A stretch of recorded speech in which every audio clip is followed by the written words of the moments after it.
I'm asexual now. Physical intimacy disgusts me, she said while cheating with multiple guys, so I quietly packed my things and left. Now she's exposed as a serial cheater, jobless, and begging for forgiveness she'll never get. Hey viewers, before we move on to the video, please make sure to subscribe to the channel and hit the like button if you want to see more stories like this. Thanks.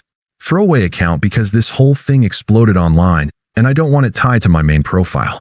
AITA for ghosting my ex after she claimed to be asexual, only for it to turn out she was using that as a cover to cheat with multiple guys. This happened over the last year, and honestly, typing it out feels like therapy. Buckle up, it's a doozy. I met Jenna back in college, about 5 years ago. We were both in our early 20s, figuring out life.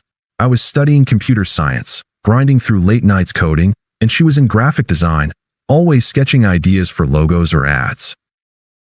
From the start, it clicked. We moved in together after 2 years, sharing a cozy apartment in the city. I got a solid job as a software developer at a mid-sized tech firm. Nothing flashy, but steady pay and good benefits. Jenna bounced between freelance gigs, which meant her income was spotty. I didn't mind. I covered most of the rent and bills so she could focus on building her portfolio. Hell, when she hit a rough patch last year and lost a big client, I picked up extra freelance work on the side to keep us afloat. I even skipped a promotion opportunity because it would have meant relocating, and I didn't want to uproot her. Our relationship wasn't perfect, but it was real. Physically, things were great too. We had that easy intimacy couples talk about, cuddling on the couch during movie nights, spontaneous weekends away where we'd hike, and then crash in some Airbnb, tangled up in each other. I remember this one trip to the mountains about 2 years in. We'd rented a cabin, and after a long day on the trails, we ended up in front of the fireplace, laughing about nothing, clothes scattered everywhere. It was passionate, mutual, no pressure. I thought that's what we had, a partnership where we supported each other's needs, emotional and physical. But around 8 months ago, everything shifted. It started small. Jenna began pulling away during what used to be our downtime. I'd reach for her hand on the couch, and she'd tense up, saying she was tired from work. Bedtime turned awkward. Kisses goodnight became pecks on the cheek. And anything more? Forget it. At first, I chalked it up to stress. Her freelance work was picking up, and she was pitching to bigger agencies. I tried to be understanding, giving her space, even suggesting we talk to a counselor if something was off. Then, one night after dinner, she dropped the bomb. We were in the bedroom, me scrolling on my phone, her sitting on the edge of the bed like she was rehearsing a speech. She looked at me with this serious expression, like she was about to reveal some deep truth. "Alex," she said, her voice steady but with that edge she gets when she's made up her mind about something. "I need to tell you this. I've been thinking a lot, and I realize I'm asexual. Like, physical intimacy? It just disgusts me now. The thought of it, touching like that, it's repulsive. I don't know when it started, but forcing myself through it has been making me miserable." I froze, phone slipping in my hand. "What?" "Jenna, we've been together for years. Things were fine, great even. What changed?" She sighed, crossing her arms like I was the one being unreasonable. "People change, Alex. Or maybe I was always like this and just didn't know the word for it. But every time you initiate, it feels like a chore. Like, your hands on me. It makes my skin crawl. And you keep pushing for it, making me feel guilty. If you really cared about me, you'd respect that this is who I am now. Stop making it about your ego or your needs. It's not about you." Her words hit like a gut punch. I sat there, trying to process. "I'm not pushing. I just thought we were on the same page. If this is how you feel, okay, but disgusts you? That stings. Have I been making you uncomfortable all this time?" "See, that's the problem." She snapped back, her tone turning smug, like she'd caught me in a trap. "You're turning this around on me, making me the villain for being honest. Asexual people exist, Alex. Read up on it. If you can't handle a relationship without sex, maybe you're the one with the issue. I deserve someone who accepts me without expecting me to perform." I didn't argue. What could I say? I felt like a monster, like I'd been oblivious to her suffering. That night, I slept on the couch, staring at the ceiling, replaying every intimate moment in my head. Was it all one-sided? Had I missed the signs? The guilt gnawed at me. Over the next few weeks, I dove into research, articles, forums, even joined an online support group for partners of asexual people. I suggested couples therapy. She brushed it off, saying I was overreacting. I tried adapting. More emotional dates, like walks in the park or cooking together. No pressure for anything physical. but even hugs felt forced from her side. She'd pull away, muttering about personal space. Meanwhile, she started going out more, networking events for her design work, late nights at coffee shops with colleagues. Her phone was always buzzing, but if I glanced over, she'd angle it away, accusing me of not trusting her. "This is why I feel trapped," she'd say. "You're so needy." I internalized it all, thinking I needed to fix myself. I even talked to my best friend about it, who suggested giving her time, but inside, the confusion built. I loved her, sacrificed for her. Hell, I turned down that job offer to stay local. And now, I was the problem? It felt so unfair, like the ground under our relationship had vanished, and I was left questioning everything. The doubts kept piling up, but I pushed through, trying to be the supportive partner. About a month after her revelation, things hit a breaking point. I'd come home early from work one day, hoping to surprise her with takeout from her favorite Thai place. The apartment was quiet, but her laptop was open on the kitchen table. I wasn't snooping. Honestly, I was just closing it to make space, but a message notification popped up. It was from some guy named Mark, and the preview said something like, "Last night was incredible. Can't wait for round 2. My heart dropped. I didn't open it fully at first. I just stood there, staring. But curiosity, or maybe denial, won out. I clicked through, and there it was, a chain of messages, explicit as hell. Photos, descriptions of hookups, her gushing about how passionate it was. And not just with Mark. There were threads with at least 2 others, one an old college friend named Ryan, another a co-worker from her agency. Dates overlapping with our dry spell. She'd been seeing them for months, using nights out as cover. One message to Mark stood out. "Alex is so clueless. Told him I'm ace to get him off my back. Sex with him is boring anyway, too vanilla. With you? Fireworks every time." I felt sick. All that guilt she'd piled on me, making me question my desires, and it was a lie. A cover to cheat without suspicion? I sat there for what felt like hours, scrolling back. Flashbacks hit hard. The mountain trip, her moaning my name. Lazy Sundays in bed, her initiating. It wasn't disgust, it was manipulation. She'd twisted something real into a weapon to keep me as her safety net while she played around. When she got home that evening, arms full of shopping bags from some client meeting, I was waiting in the living room, her laptop closed beside me. She smiled at first, then saw my face. "What's wrong?" she asked, setting the bags down. "You look like someone died." "I saw the messages, Jenna," I said quietly, keeping my voice even. No yelling. I didn't have the energy for that. Her face paled for a second, then she recovered with a scoff. "You went through my stuff? That's a violation, Alex.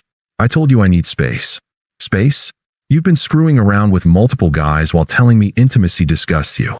How is that asexual? You made me feel like a creep for wanting a normal relationship." She rolled her eyes, crossing her arms. "Okay, fine, you caught me. But let's be real, this is your fault too. Our sex life was stale. You never tried anything new, always the same routine. These guys, they excite me, make me feel alive. I only said the asexual thing because I knew you'd freak out if I told the truth. I was protecting your feelings, really. And honestly, if you weren't so dependent on physical stuff, maybe we could have worked through it. But no, you're all about your needs. Selfish. Protecting me." I echoed, stunned by her logic. "You lied, cheated, and gaslit me into therapy. That's not protection, that's betrayal." She laughed, actually laughed, leaning against the counter like this was casual chit-chat. "Betrayal? Dramatic much? People have needs, Alex. I evolved beyond what we had. You're sweet, reliable, like a comfy old sweater. But I deserve passion, not predictability. If you can't handle that I explored options, that's on you. Maybe find someone as boring as you are. We're done anyway. I was planning to move out soon. This just speeds it up." Her words were smug, dismissive, like I was a footnote in her story. No remorse, just justifications piled on twisted excuses. I didn't beg or argue. What was the point? "If that's how you see it," I said calmly, standing up, "I'll help you pack your things tonight. We can sort the lease later." She blinked, like she expected a fight. "That's it? No yelling? No trying to win me back?" "No," I replied, heading to the closet for boxes. "You've made your choice." That night, we packed in silence. She took her clothes, art supplies, half the furniture we'd bought together. By morning, she was gone, crashing at a friend's place. I changed the locks, canceled our joint streaming accounts, and went no contact. No texts, no calls, just detached. The days after were rough. I sat with the betrayal, the confusion swirling. Why me? I'd given up so much. Time, money, opportunities. Flashbacks to her job loss last year. Me working overtime while she networked, now realizing some of those were probably hookups. The unfairness burned, but I didn't lash out. Instead, I threw myself into routine, gym mornings, work focus, even started therapy for real this time. Friends checked in, but I kept it minimal, no bad-mouthing her. I needed time to breathe, to process the silence she'd left. It hurt, but slowly, the fog lifted. I wasn't the monster, she was the manipulator. And for the first time in years, I felt the weight of carrying her lift off my shoulders. It took a couple of weeks for the dust to settle after Jenna left. I threw myself into work, nailing a project that earned me a bonus, and started hitting the gym religiously, something I'd slacked on while trying to adapt to her so-called asexuality.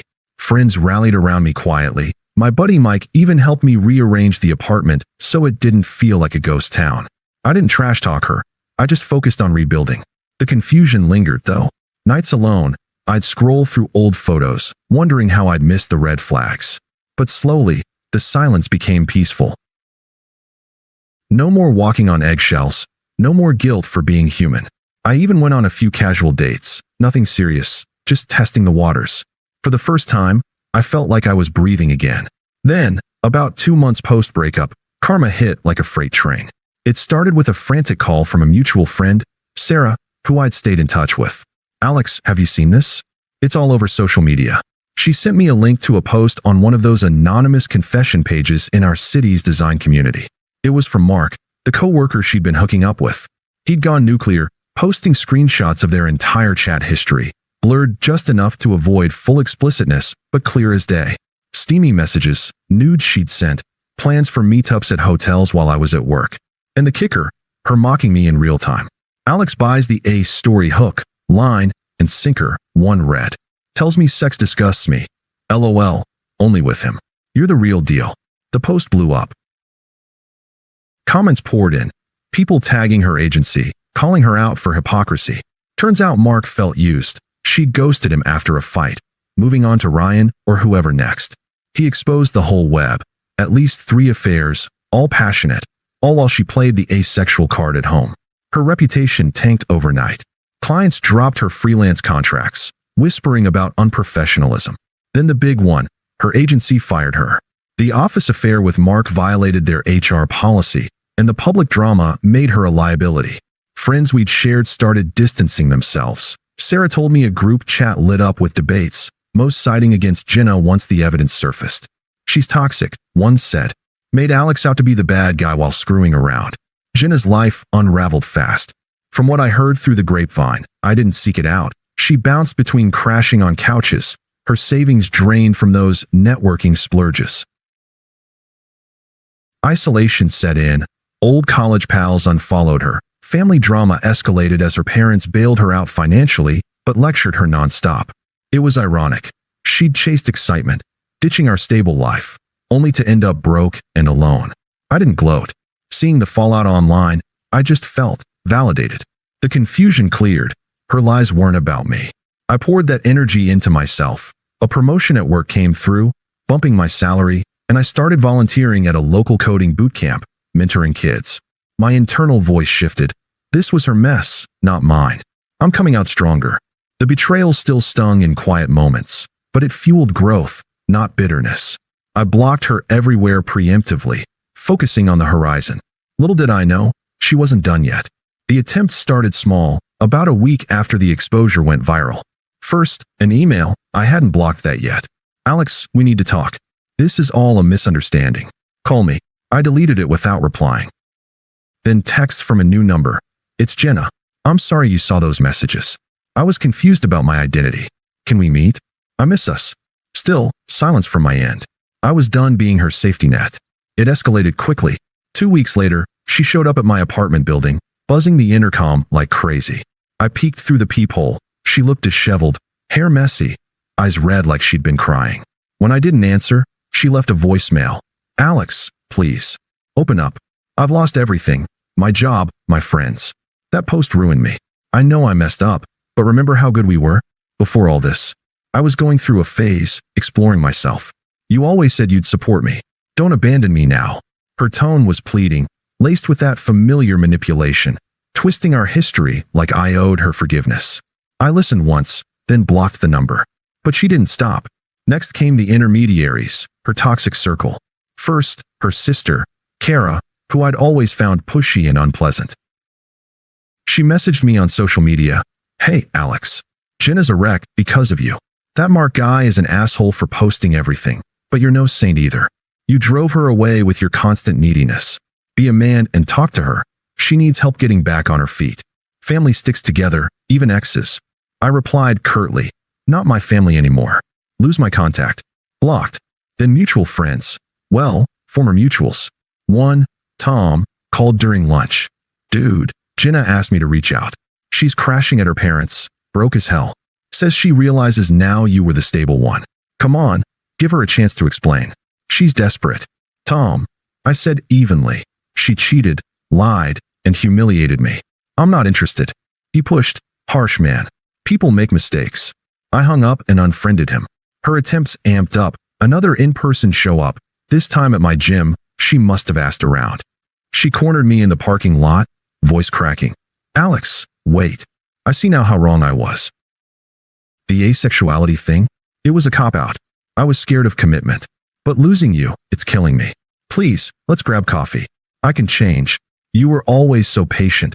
Give me that one more time." I kept walking. "No, Jenna. We're past that." She followed for a step, desperation turning to frustration. "Fine. Be that way. But you'll regret it when I'm back on top and you're still alone in that sad apartment." A month later, the anger fully surfaced. Voicemails from burner numbers. "You're enjoying this, aren't you? Watching me suffer while you play the victim.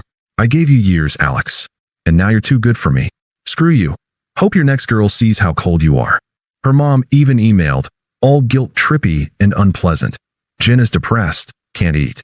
As her ex, you have a responsibility. Call her, or you're just as bad as those men who used her." I archived it, no response. The pleas had morphed into demands, revealing her true colors, entitled, volatile. Through it all, I stayed composed, leaning on my new routines, therapy sessions where I unpacked the gaslighting, dates that turned into a budding relationship with a kind woman named Lisa from my boot camp group. My life was filling up, her noise fading. But she kept pushing, like she couldn't fathom irrelevance. The final nail came at Sarah's engagement party, our old mutual friend who'd tipped me off about the post. It was at a rooftop venue downtown, string lights and laughter, about 6 months after the breakup. I'd RSVP'd yes, knowing Jenna might show, but I wasn't hiding. By then, I was thriving. Promotion secured, apartment redecorated, and Lisa by my side. A graphic novelist I'd met volunteering, genuine and supportive. No games, just easy connection. Jenna was there, looking out of place, thinner, forced smile, nursing a drink alone. Our eyes met across the crowd. She beelined over, cornering us near the bar. Up close, the desperation was palpable, smudged makeup, fidgeting hands. "Alex," she started, voice low but urgent, ignoring Lisa at first. "Thank God you're here. I've been trying to reach you. Everything's fallen apart, job gone, no place of my own. I realize now you were the best thing I had. I was stupid, confused. The cheating? It was a mistake, a way to feel something.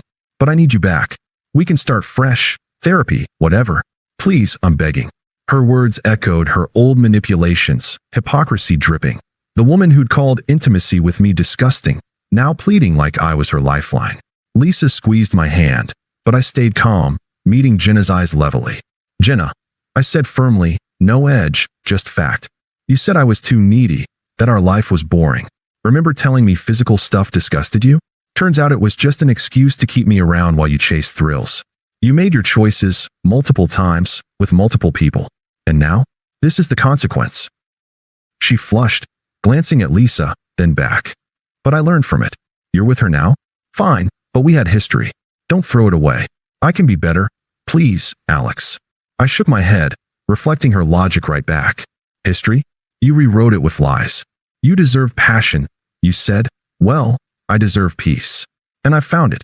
My job's better, my circle's solid, and Lisa? She's real, no games. You're not part of this anymore. You're just irrelevant." Her face crumpled, anger flashing. Irrelevant. After everything, you're cold, Alex. Enjoy your upgrade. Hope she bores you too. I shrugged, turning away. Goodbye, Jenna. We walked off, her staring after us. Later, Sarah pulled me aside. She left early, in tears. You handled that like a boss. I nodded, but inside, it was closure. No sympathy, no lingering care, just freedom. Update. Blocked her everywhere, including family. Life's good. Lisa and I are planning a trip. Work's fulfilling, and that betrayal? It's a faded story, a lesson in self-worth. Thanks for reading, Reddit. If YEA, cool, I'm happy anyway. Thanks for watching. Make sure to subscribe to the channel and hit the like button. What do you think about this story? Share it in the comments.